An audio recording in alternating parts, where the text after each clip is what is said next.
జగన్ పై మాజీ MLC Buddha Venkanna fire అయ్యారు. YCP MLC సమావేశంలో జగన్ వ్యాఖ్యలు విడ్డూరంగా ఉన్నాయన్నారు. 5 ఏళ్లు కళ్ళు మూసుకుంటే మళ్లీ అధికారంలోకి వస్తానని జగన్ కలలు కంటున్నారని చెప్పారు. జగన్ అధికారంలో ఉండి 5 ఏళ్లు కళ్ళు మూసుకున్నారని ఎద్దేవా చేశారు. జగన్ రాక్షస పాలన మరవని ప్రజలు ప్రతిపక్ష హోదా కూడా ఇవ్వలేదని విమర్శించారు. జగన్ పెద్ద సైకో అని మరోసారి నిరూపించుకున్నారని ఎద్దేవా చేశారు.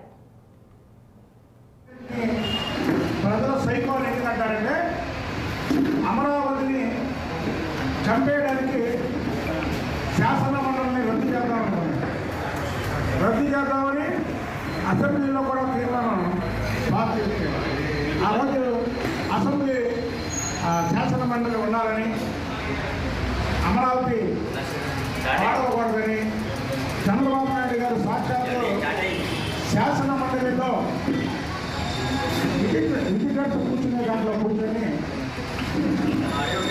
మండలిని సమావేశాలని పర్యవేక్షిస్తుంటే ఆఖరికి జగన్మోహన్ రెడ్డి తట్టుకోలేక అవాళ జగన్మోహన్ రెడ్డి పెట్టినటువంటి ప్రలోభాలకి ఒకరో ఇద్దరు తప్ప మిగతా వాళ్ళందరూ కూడా చంద్రబాబు నాయుడు గారు చెప్పిన మాట ప్రకారం ఆ రోజు పార్టీకి విప్పుగా కూడా నేను విప్పుదారి చేశాను.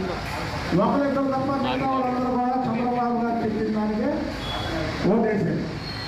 అవాళ అసెంబ్లీలో పెట్టినటువంటి తీర్మానం ఏదైతే ఉందో అది శాసన మండలిలో వీగిపోయింది. ఆ రోజు వెంటనే ఈ సైకో అమరావతిని చంపేద్దామని మండలిని రద్దు చేద్దాం అనుకున్నాడు. ఈ విధంగా శాసన మండలి సభ్యులతో చిన్న పలుకులు పలుకుతున్నాడు. మనకి మండలిలో బలం ఉంది. ఇవాళ పార్టీ మండలిలో మీరు ఏమొచ్చినా సరే ఇక్కడ వెళ్ళి